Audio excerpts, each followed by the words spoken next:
दो तीन मुख्य बातें जो अभी तक सामने आई उसमें ये तो है कि इकोनॉमी हमारी मजबूत है। पिछली सरकार को उन्होंने कोसा कि भाई जब पिछली सरकार गई थी तो जो देश था डेड था, क्रिपल्ड कंट्री था, इकोनॉमी हमारी खत्म थी।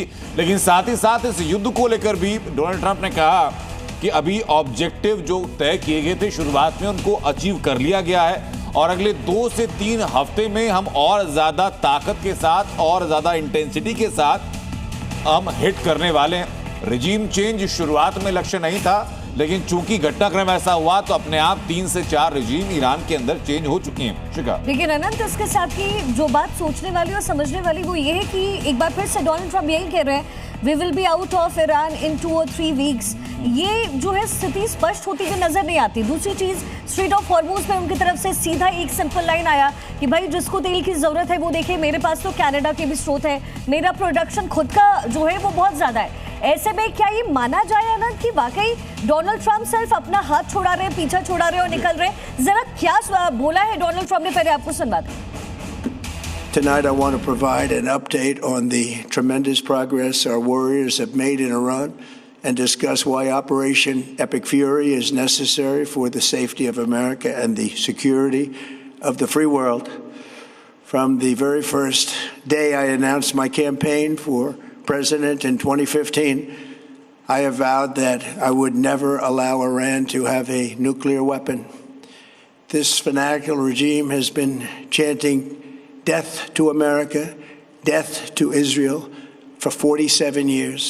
ये आपने सुना कि डोनाल्ड ट्रंप ने क्या कहा और उन्होंने कहा कि ईरान को परमाणु बम बनाने से हमने रोका है और ऑपरेशन बहुत जल्द खत्म करेंगे। जो एक्सपर्ट्स हमारे साथ जुड़े हैं मैं सीधा उनका रुख करूंगा। Ravinder sir, 3 important takeaways अगर आप देख पाएं। और पहले तो ये जो भाषण था ये उनकी अपने जो रेटिंग्स लगातार कम होती जा रही हैं उसको रिवाइव करने के लिए था या ईरान के ऊपर अपना पक्ष रखने के लिए था? उसका स्केलेटन आप क्या देख रहे हैं? पहली बात तो आई थिंक फर्स्ट रिएक्शन मेरा nothing new in this, absolutely nothing. ये सारी चीज़ें ऑलरेडी पब्लिक स्पेस में है। ये जो क्लेम कर रहे हैं इन्होंने क्या क्या करा, सारे नेवी निकाल दी, ईरान की मिसाइल्स कर दिए, ये कर दिया, वो कर दिया, अगले 2-3 हफ्तों तक और मारते जाएंगे, पावर ग्रिड पर भी अटैक कर सकते हैं। So there is nothing new in that one. Second, but it seems जो इसने बात कही ये एक तरह का अपना केस बना रहा है अपनी ऑडियंस के साथ अपने देश के अंदर कि भाई वॉर में जो हम हैं इस समय क्या लॉजिक है हमारे। तो उन्होंने काफ़ी सारे लॉजिक दिए, पर इसका मतलब इनको ज़रूरत क्या पड़ी ये स्पीच आज देने की जिसमें कि वो अमेरिकन पब्लिक को परसुएड कर रहे हैं, कन्विंस दोबारा कर रहे हैं, रीअश्योर कर रहे हैं कि हम जो कर रहे हैं हम सही रास्ते पे हैं। तो इट इंडिकेट्स ऑब्वियसली कि प्रेशर है, पब्लिक ओपिनियन का प्रेशर है, तभी तो ये स्पीच दी। जी, स्पीच में भी वही दोहराया जो ऑलरेडी दोहरा रहे हैं सब। So there is nothing new in that unfortunately, जो कि दुनिया आई थिंक एक्सपेक्ट कर रहे थे सब कि कुछ ना कुछ तो अलग नई चीज बताएगा इसमें। There is nothing new in it अभी जो मुझे लग रहा है। जी मयंक सर, जैसा कि रविंद्र सर ने अभी कहा कि जस का तस समय माहौल है, एक तरीके से अमेरिका फर्स्ट, अमेरिकन फर्स्ट की जो नीति है डोनाल्ड ट्रंप बेसिकली उसको और पुरजोर तरीके से उसको स्ट्रेंथन करने की कोशिश डोनाल्ड ट्रंप की तरफ से भी है। IRGC का अपना टेक है, ईरान की तरफ से अपने बयान है, लेकिन ये कौन है सर जिससे बातचीत ईरान में हो रही है? मुस्तफा खामेनी अभी तक कहीं पब्लिक प्लेटफॉर्म पर आए नहीं हैं, लेकिन स्ट्रेंथन करने की कोशिश जो की जा रही है ईरान की तरफ से वो क्या है? आपको क्या लग रहा है पूरा टेक अवे उनके इस पूरे बयान से क्या?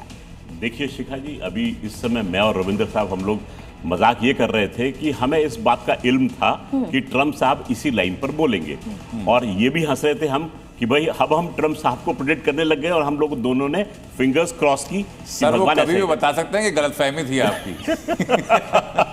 लेकिन अनंत, एक बहुत इंपॉर्टेंट चीज मैंने नोट की और वो मैंने ट्वीट भी की। पूरा भाषण उनका प्रेजेंट कंटिन्यूअस टेंस में था कि हम ये कर रहे हैं, हम उन पे अटैक कर रहे हैं, हम हॉर्मूज खोल रहे हैं। तो ये सब चीज शुरू से दर्शा रहा था कि अभी तक war on so called terror जो है वो ओवर नहीं है, अभी भी एपिक फ्यूरी जो है वो ऑन है। उन्होंने एक और इंपॉर्टेंट बात की है। हाँ। आप नोट कीजिएगा, उन्होंने बोला है कि बहरीन, कतर, ओमान, खाड़ी के देशों के नाम उन्होंने लिए और ये कहा है कि हम उनके साथ हैं। तो अगर ये भय समाने लग गया था GCC में कि हमको अमेरिका अबैंडन कर देगा, तो उन्होंने उसको सिरे से खारिज किया। नहीं, मुझे इसमें एक पॉइंट ऑफ व्यू मुझे सर और नजर आता है। जो ऑयल बॉन्ड्स अमेरिका के पास हैं, अगर उनके पैसे वापस मांग लिए गए तो अमेरिका की इकोनॉमी फिर शायद वैसी हो जाए जिसका जिक्र कर रहे थे डोनाल्ड ट्रंप की भाई पिछली सरकारों के दौरान थी। मैं एक बयान और सुनवाना चाहूंगा डोनाल्ड ट्रंप का, उसके बाद बाकी मैं उनके पास में पहुंचूंगा sir. Their proxies were behind the murder of 241 Americans in the Marine barracks bombing in Beirut, the slaughter of hundreds of our service members with roadside bombs. They were involved in the attack on the USS Cole, and they carried out the countless other heinous acts, including the just horrible, bloody atrocities of October 7th in Israel, something that most people have never seen anything like it. This murderous regime also recently killed 45,000 of their own people who were protesting in Iran. 45,000 dead. For these terrorists to have nuclear weapons would be an intolerable threat. The most violent and thuggish regime on earth would be free to carry out their campaigns of terror, coercion, conquest, and mass murder from behind a nuclear shield. I will never let that happen, and neither should any of our past presidents. Doctor Dheeraj Kaul, मैं आपके पास आऊंगा sir. इस जो speech थी, इससे क्या comprehend आप कर रहे हैं? इसका मोटिव क्या था स्पीच का? देखिए, ये 4 पॉइंट है मोटे मोटे। न्यूक्लियर एबिलिटीज ऑफ ईरान वो बिल्कुल हम अलाउ नहीं कर सकते। इजराइल के एग्जिस्टेंशियल थ्रेट है और वो रोज सुबह उठ के उनको डिस्ट्रॉय करना चाहते हैं। तो ये सिविलाइज वर्ल्ड के लिए मैं बिल्कुल सपोर्ट करता हूँ ट्रम्प का। ये this is not a option for us. बिल्कुल सही बोला है, फ्यूचर जनरेशंस के लिए हमारी यूएस के अंदर और वर्ल्ड के लिए भी वो स्टेबल नहीं। और मत भूलिए, एक बहुत ही फंडामेंटल रिजीम थी जो कि हिजबुल्ला, आप लेबनान में देख रहे हैं क्या हो रहा है, हमास को कितना, हूती, और रेड सी पे हूती को भी उन्होंने एक्टिवेट किया था by the way to hit Saudi installations, और वहां से जो आता है रेड सी से। दूसरी बात, उन्होंने ये क्लियर कर दी कि हम अपना सपोर्ट मिडिल ईस्ट कंट्रीज को कभी दामन नहीं छोड़ेंगे, क्योंकि बहुत प्रेशर आ रहा था। मैं खुद कनेक्टेड हूँ सऊदी गवर्नमेंट से हेल्थ केयर में, तो मैं बता सकता हूँ वहां पे बहुत कंसर्न्स थे कि अमेरिका अगर बैकआउट करेगा तो Iran will become the dominant force in the middle east, जो नहीं किया जा सकता।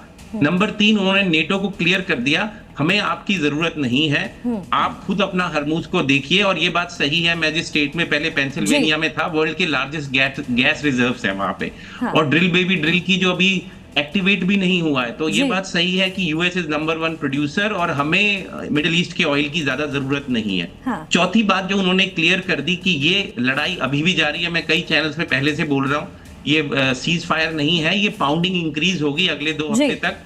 और हमारे स्ट्रेटेजिक रिजर्व्स यूएस के 400 मिलियन बना रहे हैं, स्ट्रेटेजीज अमेरिका बना रहा है, लेकिन वो उतरता हुआ नजर नहीं आ रहा है। और इसीलिए हमने पहले भी कहा कि अलग थलग जो है बाकी देशों को छोड़ दिया गया है। नेहा जी, अगर इसको इस तरीके से समझें कि डोनाल्ड ट्रंप की तरफ से अपने बयान दिए गए, उनकी तरफ से ईरान को लेकर के जो रुख है अमेरिका का वो स्पष्ट किया गया, लेकिन एक चुनावी हमला भी डोनाल्ड ट्रंप ने किया है जो उनके लिए जरूरी भी है चुनाव के लिए। उन्होंने सीधा सीधा ओबामा को टारगेट किया। क्या रिएक्शंस अमेरिका के लोगों पर और क्या मनोस्थिति उनकी होगी इस बयान के बाद?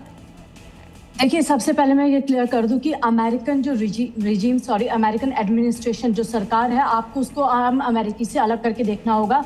आम अमेरिकी में इस वॉर के खिलाफ बहुत ही ज्यादा गुस्सा है, और जो ट्रंप का एक बेस था मागा, उसमें भयानक फ्रैक्चर आपको देखने को मिलेगा। बड़े बड़े जो ट्रंप के सपोर्टर हुआ करते थे, इन्फ्लुएंसर हुआ करते थे, वो सब के सब इस वॉर के अगेंस्ट है, क्योंकि ये बहुत ही अननेसेसरी वॉर थी। हालांकि मैं ईरान की इस फंडामेंटल रिजीम के सख्त अगेंस्ट हूँ, बट हैविंग सेड दैट, ये बेहद ही यूजलेस वॉर अमेरिका ने अभी अपने सर पे मोल ले ली है। एक कह रहे थे ना कि इतने राष्ट्रपति गए, किसी ने इस वॉर को सपोर्ट नहीं किया। और एक और मैं बात ऐड कर दूं, ट्रंप ने एक बहुत बड़ा बयान दिया जिसे हमने नहीं नोटिस किया, वो वॉर क्राइम की बात कर रहे हैं। ये कह रहे हैं कि ये ईरान का इंफ्रास्ट्रक्चर, इलेक्ट्रिकल इंफ्रास्ट्रक्चर डिस्ट्रॉय करेंगे। ये किसी राष्ट्रपति, वो भी अमेरिका जैसे जो कि डेमोक्रेसी का चैंपियन है, उसको शोभा देता है? क्या आप ईरान के फंडामेंटल रिजीम की सजा उनके आम लोगों को उनका ये इलेक्ट्रिकल इंफ्रास्ट्रक्चर डिस्ट्रॉय करके देंगे? बेहद ही बेतुका, ब्रवाडो से भरा, सेल्फ कांग्रेचुलेटरी बयान था ये, मैं साफ कर देना चाहती हूँ। ठीक है, मैं लौटूं आपके पास, उनके भाषण का एक और अंश सुनाते हैं कि न्यूक्लियर प्रोग्राम को लेकर के क्या ट्रंप ने कहा है, उसके बाद चर्चा पर वापस लौट रहे हैं। My first preference was always the path of diplomacy, yet the regime continued their relentless quest for nuclear weapons and rejected every attempt at an agreement. For this reason, in June, I ordered a strike on Iran's key nuclear facilities, an Operation midnight hammer. Nobody's ever seen anything like it. Those beautiful B-2 bombers performed magnificently. We totally obliterated those nuclear sites. The regime then sought to rebuild their nuclear program at a totally different location, making clear they had no intention of abandoning their pursuit of nuclear weapons.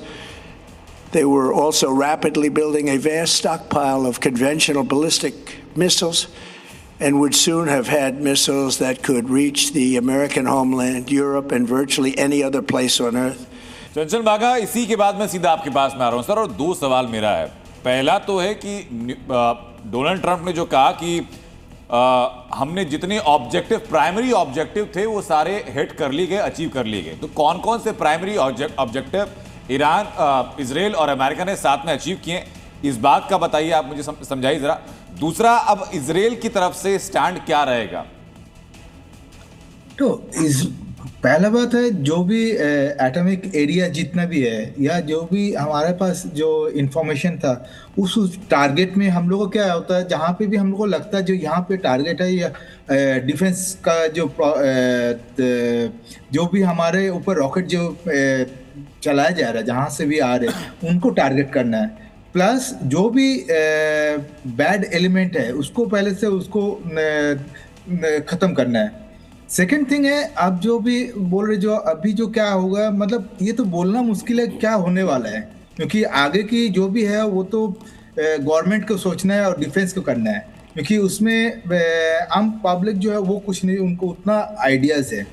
पर मुझे लगता है अभी जो और कुछ 1 week या 2 weeks मेरे को लगता है अभी भी हमारे तरफ से जो वॉर चलेगी। जी। अच्छा, देखिए, इस समय डोनाल्ड ट्रंप का जो बयान है वो अनंत सुर्खियां बटोर रहा है, लेकिन मिसाइल्स को लेकर के क्या दावा उन्होंने पेश किया, जरा वो सुनिए पहले। Iran's strategy was so obvious. They wanted to produce as many missiles as possible, and they did, with the longest range possible, and they had some weapons that nobody believed they had. We just learned that out. We took them out. We took them all out so that no one would really dare stop them. And their race for a nuclear bomb, a nuclear weapon like nobody's ever seen before. They were right at the doorstep. For years, everyone has said that Iran cannot have nuclear weapons, but in the end, those are just words if you're not willing to take action when the time comes. As I stated in my announcement of Operation Epic Fury, our objectives are very simple and clear. We are systematically dismantling the regime's ability to threaten America or project power outside of their borders. That means eliminating Iran's navy, which is now absolutely destroyed, hurting their air force and their missile program at levels never seen before, and annihilating their defense industrial base. We've done all of it. Their navy is gone. Their air force is gone. Their missiles are just about used up or beaten. Taken together, these actions will cripple Iran military, crush their ability to support terrorist proxies, and deny them the ability to build a nuclear bomb. अनुराग शुक्ला, छोटा सा reaction मैं चाहूंगा आपसे, उसके बाद मेरे सहयोगी नीरज पांडे मेरे साथ जुड़ चुके हैं, उनके पास मैं जाऊंगा। लेकिन इसमें डोनाल्ड ट्रंप ने कहा कि अपने ऑब्जेक्टिव हमने अचीव किए। अब प्राइमरी ऑब्जेक्टिव इस वॉर की शुरुआत में 2 बताए गए थे, रिजीम चेंज को लेकर के, और दूसरा न्यूक्लियर साइट्स को अपने कब्जे में लेना, और जो एनरिच यूरेनियम है उसको अपने कब्जे में लेना। इन तीनों में से कोई ऑब्जेक्टिव अब तक अचीव होता हुआ दिखाई पड़ा नहीं। बिल्कुल सही कह रहे हैं आप, और इन्होंने अपने नैरेटिव को भी चेंज करते नजर आए हैं। जो युद्ध में पिछले एक महीने पहले के जो नैरेटिव्स थे वो अभी चेंज होते नजर आ रहे हैं। जैसे कि वो जस्टिफाई करते नजर आ रहे हैं कि अगर ये युद्ध और चला तो इसको हमें कंपेयर करना चाहिए इराक युद्ध के साथ या वियतनाम युद्ध के साथ हमें कंपेयर करना चाहिए। और ये भी वो बताना चाहता है कि हम ईरान को स्टोन एज में ले जाएंगे, यानी इतनी ज़्यादा बम्बार्डमेंट करेंगे। तो एग्जैक्टली उनका मोटिव नजर नहीं आ रहा है कि एग्जैक्टली वो अचीव क्या करना चाहते हैं, क्योंकि उन्होंने कहीं से ये नहीं किया कि उन्होंने एक थ्रेट दिखाया अपने लोगों को कि ईरान बहुत बड़ा थ्रेट था अमेरिकन के लिए। और ठीक है नीरज, लेकिन मैं आपसे भी समझना चाहूंगा कि ये जो भाषण था, ये जो स्पीच थी, ये किस डोमेन की थी? कभी उनके भाषणों में लगा कि चूंकि रेटिंग्स लगातार कम होती जा रही है तो उस संदर्भ में ओबामा एडमिनिस्ट्रेशन की कमियां उन्होंने गिनाई। कभी लगा कि रेटिंग लगातार कम होती जा रही है तो अपने कार्डर को केटर करने के लिए वो कह रहे हैं। इस स्पीच के आखिरी हिस्से में लगा कि शायद ईरान को लेकर कुछ कॉन्क्रीट बोलेंगे, लेकिन वहां भी वो पुरानी बातें उन्होंने दोहरा दी। दरअसल उन्हें भी मालूम है कि वो इस युद्ध के जरिए बुरी तरह से फंस गए हैं और यही कारण है कि ट्रंप अपनी पीठ खुद थपथपा रहे हैं। ट्रंप चाहते हैं कि वो किसी तरह से एग्जिट प्लान खोजें, क्योंकि एग्जिट प्लान खोजना उनके लिए बहुत जरूरी। युद्ध में जाना तो बहुत आसान होता है, लेकिन युद्ध से निकलना उतना ही मुश्किल होता है। अब उनको मालूम है वहाँ उनको कुछ मिल नहीं रहा और लगातार जो है ईरान उनके मिडिल ईस्ट के सहयोगियों के पास के कंट्रीज में बम्बार्डिंग कर रहा है और उन पर बहुत बड़ा दबाव है, इंटरनेशनल दबाव है कि इसको तुरंत बंद किया जाए। ऐसे में वो एक तरह से कह सकते हैं कि इस पूरे मसले में एग्जिट प्लान खोज रहे हैं और ये बार बार बताने की कोशिश कर रहे हैं कि हमने जो अचीव करना था वो हमने अचीव कर लिया। हम ईरान को किसी भी तरह से परमाणु हथियार नहीं रखने देना चाहते हैं। हम नहीं चाहते हैं कि वो ऐसी मिसाइलें बनाए जो अमेरिका तक पहुंच सके। इसीलिए बार बार वो इस बात का रिपीटिशन कर रहे हैं और इसमें से मैं समझ पा रहा हूं कि पूरे युद्ध से वो अपने आप को कैसे निकाल पाए, इसका वो रास्ता खोज रहे हैं। बिल्कुल जी रविंदर जी, ये बिल्कुल वेरी राइटली सेड कि ये एग्जिट गेट जो है वो डोनाल्ड ट्रंप तलाश रहे थे। खार का जिक्र कर रहे थे, खार की धमकी दे रहे थे, पता नहीं खार कहाँ है इस समय। इसके साथ वो कह रहे थे कि ईरान को पूरी तरीके से नेस्ता नाबूद कर देंगे, वो भी नजर नहीं आ रहा। और स्ट्रेट ऑफ हॉर्मुज तो छोड़ ही दीजिए। क्या लग रहा है, अमेरिका क्या वाकई एग्जिट प्लान लेकर के अब निकल लेगा? नहीं, अमेरिका जो भी करेगा यस एब्सोल्युटली एग्जिट प्लान लेगा या हैमर कर देगा। मेरा तो बेसिक क्वेश्चन है कि आज स्पीच की जरूरत क्या थी? ये तो पिछले 3 दिन से जो इन्होंने आज बातें कही, ये सारी की सारी इसने कही भी थी। केवल एक चीज नहीं, अनुराग जी ने जो पॉइंट आउट किया, इसने कंपैरिजन दे दिया कि वर्ल्ड वॉर 1 साल चली, वर्ल्ड वॉर 2 2 साल चली, कोरियन वॉर इतने साल चली। उसके अलावा इस स्पीच में कोई एक आप मुझे नया पॉइंट बता दो, कुछ नहीं है। इसका मतलब ये स्पीच इसलिए दी गई है, वही बात है जो पब्लिक प्रेशर आ रहा है या जो भी कुछ है, अपने बेस को अपना केस बनाने के लिए, उन्हीं चीज़ों को रिपीट करने के लिए। इसका मतलब ये भी है जो खींचातानी इसके पीछे चल रही है, ये चाहे एग्जिट चाहते हैं पर इजराइल नहीं चाहता ये निकले। जो खींचातानी चल रही है, गल्फ कंट्रीज चाहती है नहीं निकले ये, क्योंकि अगर ये निकल गए आज को या बोले मैं 2 दिन बाद जा रहा हूं, तो गल्फ कंट्रीज का बहुत ही भयानक हाल होगा, इजराइल का भी होगा। नेतन्याहू को एक चीज और पता है कि आज के बाद, इस जंग के बाद उसे कभी मौका नहीं मिलेगा इस तरह की वॉर ईरान को बुरी तरह से हराने का, क्योंकि अमेरिका में पब्लिक सपोर्ट इजराइल के लिए गिरता जा रहा है। अमेरिका में भी, यूरोप में भी पिछले वर्षों से, काफी वर्षों से धीरे धीरे जूविश कम्युनिटीज में भी, जरूरी नहीं है सारे के सारे 100% नेतन्याहू के साथ खड़े, आधे बटे हुए हैं। तो आने वाले वक्त में इजराइल को इस तरह का माहौल नहीं मिलेगा। तो नेतन्याहू भी चाह रहे हैं कि इस समय, इस दौरान जो मोमेंटम है, इसमें जो मैं कर सकता हूं कर लूं या करा लूं, इसके बाद मौका नहीं होगा। तो इसलिए वो वॉर नहीं रुकने देना चाहता। यहां गल्फ कंट्रीज फंस गई हैं, क्योंकि अब वॉर की शुरुआत में वो इतने प्रोएक्टिव नहीं थे, बट जैसे वॉर बढ़ती गई, अब तो यूएई कह रहा है मैं अपने सोल्जर्स डालूंगा।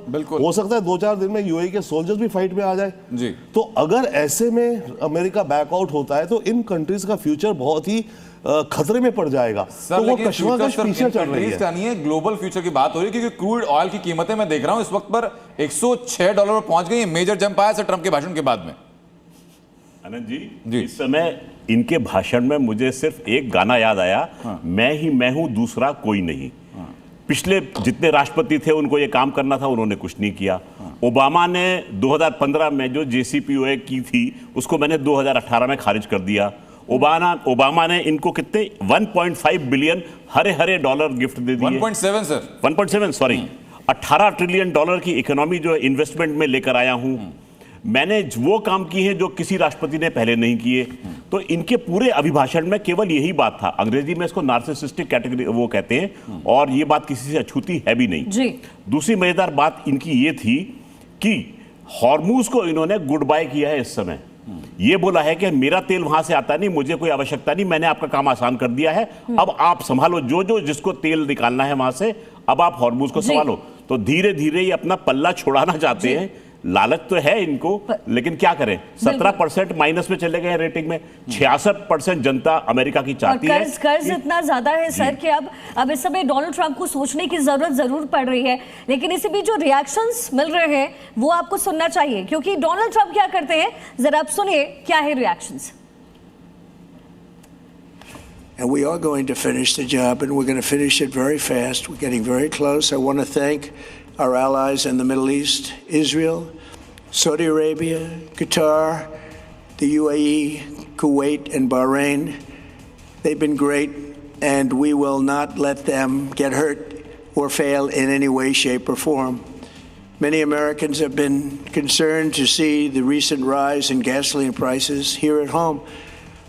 The short-term increase has been entirely the result of the Iranian regime launching deranged terror attacks against commercial oil tankers in neighboring countries that have nothing to do with the conflict. This is yet more proof that Iran can never be trusted with nuclear weapons. They will use them, and they will use them quickly. It would lead to decades of extortion, economic pain, and instability worse than we can ever imagine. नेहापन, सवाल मेरा आपसे है कि क्या जो अभी colonel Choubey ने कहा, मयंक चौबे ने कहा कि भाई अमेरिका के अंदर ट्रंप को लेकर के इतनी असहमतियां हो चुकी हैं, उनकी इतना डिसलाइक बढ़ चुका है कि अब उन्हीं उसी काडर को केटर करने के लिए संभवतः यह बयान था। आप सहमत हैं इस बात से? वो इंटरनल प्रेशर है? देखिए, इंटरनल प्रेशर तो इन पे बहुत ज्यादा है। जो इनका कोर वोटर और जो इनके इंडिपेंडेंट वोटर्स हैं, जिनकी वजह से ये जीते हैं, वो बिल्कुल भी नहीं चाहते थे ये वॉर में पड़े, और ये इसी वजह से जीते थे क्योंकि उन्होंने वादा किया था कि मैं कोई नई वॉर नहीं करूंगा। जैसे ये कह रहे हैं हमने रिजीम चेंज नहीं किया, एग्जैक्टली ये खुद रिजीम चेंज कराने के लिए ईरान की जनता को उकसा रहे थे। दूसरी बात, अगर आप देखें ये जो पूरा सिनारियो है, ये अभी और ज्यादा खराब तस्वीर ले सकता है जितना ये इसमें फंसते चले जाएंगे। अमेरिकी जनता इनसे बहुत ज्यादा नाराज है। मैं इस बात पे कितना एम्फेसिस कर सकती हूँ उतना करूंगी, क्योंकि अमेरिकी जनता नहीं चाहती है। हम खुद यहाँ पर झेल रहे हैं, इन्फ्लेशन झेल रहे हैं, पेट्रोल के प्राइस यहाँ बहुत ज्यादा बढ़ चुके हैं। आप हमारा मेडिकल आप यहाँ पर मेडिकल की समस्या है, लोगों का हेल्थ केयर कट करके आप यहाँ फंडिंग कर रहे हैं। इजराइल के प्रति जो समर्थन हुआ करता था, आप सोचिए उसमें बहुत ज्यादा नकारात्मकता आ गई है, लोग नेगेटिव में चला गया है इजराइल के प्रति अब लोगों का समर्थन यहाँ। और शायद मुझे लगता है कि नेहा जी इसलिए जरूरत पड़ रही है डोनाल्ड ट्रंप को अपने कैडर को मजबूत दिखाने की, क्योंकि इलेक्शंस बड़ा पास है और उनको यहाँ पर चुनावी रणनीति जो है वो भी बनानी पड़ेगी। चंचल जी, इजराइल का नाम जब भी आता है, मोसाद का नाम आता है, क्या ऐसा नहीं लग रहा कि इस पूरे युद्ध में अमेरिका का इंटरफेरेंस, या फिर कहें कि जो सावे की रणनीति थी जो अमेरिका ने की, उसके बाद इजराइल का नाम, उसमें मजबूती कम नजर आ रही है, मोसाद का नाम कहीं ना कहीं गिर रहा है? लिसन, मोसाद का नाम गिरना इसमें कोई ये नहीं है, क्योंकि मोसाद जो अपना काम करते रहते हैं, क्योंकि उनका वही काम है जो पूरा का जहाँ पे भी जो भी एक्टिविटीज हो रहा है उसको इन्फॉर्म करना। और अभी जो सिचुएशन है उसमें मतलब बहुत सारी चीज है जो, क्योंकि पहले देखिए इजराइल के ऊपर हरदम थ्रेट आ रहा था, जब परमाणु बम करेंगे तो अटैक करेंगे, तो उसके चलते जो है ये अटैक किया गया। तो उसी को अभी जो है आगे हमको आगे देखना है, जो क्योंकि यहाँ पे जो पब्लिक जो होते हैं, जो उनको बहुत ही इफेक्ट हो रहा था, जिसके चलते ये वॉर किया गया।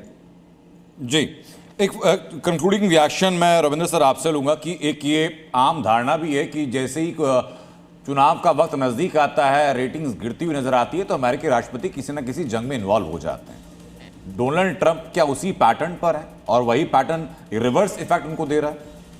एक्चुअली इंटरेस्टिंग पॉइंट है, यस वो होता भी है, बट इस केस में मेरे ख्याल से ये नहीं कि रेटिंग कम हो रही है इसलिए जंग में इन्वॉल्व हो गया कि जंग जीत के मेरी पॉपुलैरिटी बढ़ जाएगी। ट्रंप उसलिए नहीं, ट्रंप मेरे ख्याल से मिसलीड हो गया। अभी आपने मोसाद की बात करी, मेरे ख्याल से तो इंटेलिजेंस फेलियर है मोसाद का और CIA का एक एलिमेंट पे, क्योंकि इन्होंने एस्टिमेट किया था कि पहली लेयर निकाल देंगे तो सेकेंड लेयर जो आएगी हमसे कोऑपरेट करेगी और सड़कों पे रेवोल्यूशन आ जाएगा, सत्ता पलट जाएगी। ये एस्टिमेट थे इनके अपेरेंटली, तभी तो ये गए कि रेजिम चेंज हो जाएगी। तो वो एक छोटा सा एलिमेंट है फेलियर का। दूसरी बात मैं कहूंगा, आप ओवरऑल जो बातें करते हैं ना, नैरेटिव्स, ये सब कहा जाता है ईरान रेजीम भाई वो तो ईरान की गवर्नमेंट है। इसी तरह से अभी कहीं बात हो रही थी American regime, Israeli regime, Indian regime, किसी भी गवर्नमेंट को आप रेजीम कहो तो रेजीम को एक तरह से ब्लैक करके बॉक्स करके ईरान को कॉर्नर कर दिया। लास्टली नैरेटिव की बात, ये बार बार कहते हैं 47 साल से ये डेथ टू अमेरिका कहता है इसलिए हमें इसे खत्म कर रहा है। भाई वो डेथ टू अमेरिका क्यों कहता है? 53 में अमेरिका और ब्रिटिश ने मिल करके शाह को दोबारा बिठाया था, डिक्टेटर बनाया था, 26 साल वो डिक्टेटर था। तो जब लोग सड़कों पे आके ये नहीं कहेंगे मुर्दाबाद अमेरिका, जब उन्होंने रेवोल्यूशन करा, अब ये उस रीजन को लेकर के कहते हैं कि भाई वो हमें डेथ टू अमेरिका कहता है। तो ये I mean layers on layers है।